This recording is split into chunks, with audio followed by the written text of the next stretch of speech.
అందరికీ నమస్కారం అండి. పెళ్ళిళ్ళను నిర్ణయించే ఇడగంజి వినాయకుడి ఆలయాన్ని గురించి ఇప్పుడు మనం తెలుసుకుందాము. ఏ గుళ్ళో అయినా వినాయకుడు ఎక్కువగా కనిపించేది 4 చేతులతోనే. కానీ ఇడగంజి ఆలయంలో మాత్రము స్వామి 2 చేతులతో దర్శనమిస్తాడు. విఘ్నాలను తొలగించే గణపతిని ఇక్కడ పెళ్ళిళ్ళు ఖాయం చేసే గణపతిగా కొలుస్తారు. వినాయకుడు కోరి వెలసిన ఈ క్షేత్రము ఉత్తర కర్ణాటకలో హెన్నావరలో ఉంది. ఏకదంతంతో 4 చేతులతో ఎలుక వాహనంతో దర్శనమిచ్చే గణపతి ఇడగుంజీలో మాత్రము అవేవీ లేకుండా భక్తుల కోరికలు తీర్చే స్వామిగా పూజలందుకుంటున్నాడు. ఇక్కడ స్వామివారి చేతిలో ఒక చేతిలో పద్మము, మరొక చేతిలో లడ్డూతో నిలుచొని దర్శనమివ్వటం ఒక విశేషము. అలాగే స్వామికి ఎలుక వాహనం కూడా ఉండదు. వినాయకుడు ఇక్కడ 2 దంతాలతో కనిపిస్తాడు. అష్ట వినాయక క్షేత్రాల్లో ఒకటిగా గుర్తింపు పొందిన ఈ ఆలయము ఉత్తర కన్నడ జిల్లా హెన్నావర్ సమీపంలో ఇడగంజిలో శరావతి నది అరేబియా సముద్రంలో కలిసే చోట ఉంది. ఈ గుడిని 1500 ఏళ్ల క్రితం కట్టారని అంటారు. ఇక్కడ స్వామికి పెళ్లిళ్లు ఖాయం చేసే వినాయకుడు అని పేరు. ఈ చుట్టుపక్కల ప్రాంతాల్లో స్వామివారి అనుమతి లేకుండా ఏ పెళ్లి కూడా జరగదు. అసలు పెళ్లి ప్రయత్నాలే చెయ్యరు. కొందరైతే పెళ్లి సంబంధం కుదుర్చుకోగానే వధూవరులిద్దరి తరపు వారు ఇక్కడికి వచ్చి స్వామివారి పాదాల చెంత 2 చీటీలు ఉంచుతారు. కుడిపాదం దగ్గరున్న చీటీ కింద పడితే దాన్ని అంగీకారంగా భావిస్తారు. లేదంటే రెండో ఆలోచన లేకుండా మరొక సంబంధాన్ని వెతుక్కుంటారు. దేశం నలుమూలల నుంచి ఏటా ఇక్కడికి 10 లక్షల మంది వస్తూ ఉంటారు.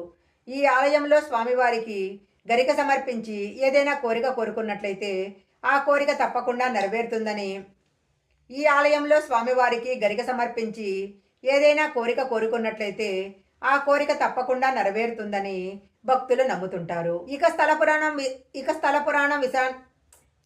స్థల పురాణం విషయానికి వచ్చినట్లయితే ద్వాపరయుగం అంతమయ్యి కృష్ణావతారం పూర్తయ్యే సమయంలో కలియుగాన్ని గురించి అందరూ భయపడ్డారట. కలియుగ ఆరంభంలో ఎవరికి ఎలాంటి సమస్యలు రాకుండా ఉండటానికి వలకల్య ఋషి ఆధ్వర్యములో కొందరు ఋషులు కలిసి యాగాలు చేయటానికి సిద్ధమయ్యారు. దాంతో శరావతి నది ఒడ్డున యజ్ఞాలు చేయటం మొదలు పెడతారు. అయితే యజ్ఞం ప్రారంభించగానే ఏదో ఒక ఆటంకాలు వచ్చి యజ్ఞం ఆగిపోతూ ఉంది. ఋషులు చివరికి నారదుని యొక్క సహాయం కోరుతారు. అప్పుడు నారదుడు వినాయకుడిని పూజించినట్లయితే అడ్డంకులన్నీ తొలగిపోతాయని సలహా ఇస్తాడు. అలా నారదుడి సలహాతో ఋషులు వినాయక పూజను ప్రారంభించారు.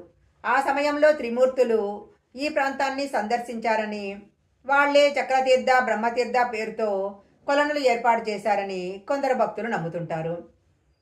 చివరకు నారదుడు పార్వతీదేవికి ఈ యాగాన్ని గురించి తెలియజేసి గణపతిని పంపమని అడిగాడట.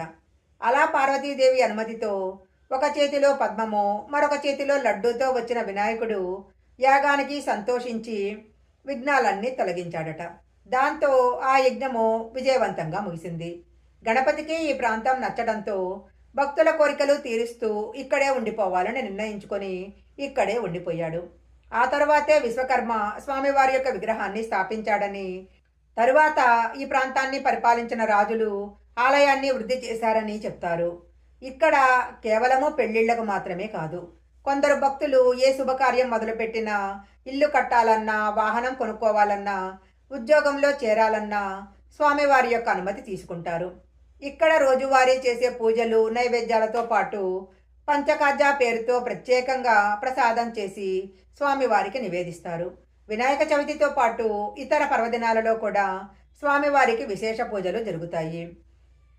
ఈ ఆలయాన్ని చేరుకోవటానికి విమానంలో రావాలనుకునే వారు మంగళూరు విమానాశ్రయంలో దిగి అక్కడి నుంచి బస్సు క్యాబుల ద్వారా ఆలయానికి చేరుకోవచ్చు. అదే రైల్లో వచ్చేవారు కనుక అయితే మంకీ రైల్వే స్టేషన్లో దిగితే అక్కడి నుంచి 7 కిలోమీటర్ల దూరంలో ఉండే ఆలయానికి ఆటోలు, బస్సులో వెళ్ళవచ్చు. అనేక ప్రైవేట్ వాహనాలు కూడా అందుబాటులో ఉంటాయి. ఈ వీడియో కనుక మీకు నచ్చినట్లయితే లైక్ చేయండి, షేర్ చేయండి. ఇలాంటి మరిన్ని వీడియోల కోసం మా ఛానల్ సబ్స్క్రైబ్ చేసుకోండి. పక్కనే ఉన్న బెల్ ఐకాన్ని యాక్టివేషన్ చేసుకుంటే మేము పెట్టే వీడియోలన్నీ కూడా మీకు ముందుగానే నోటిఫికేషన్గా వస్తాయి. మరొక మంచి వీడియోతో మళ్ళీ కలుసుకుందాం.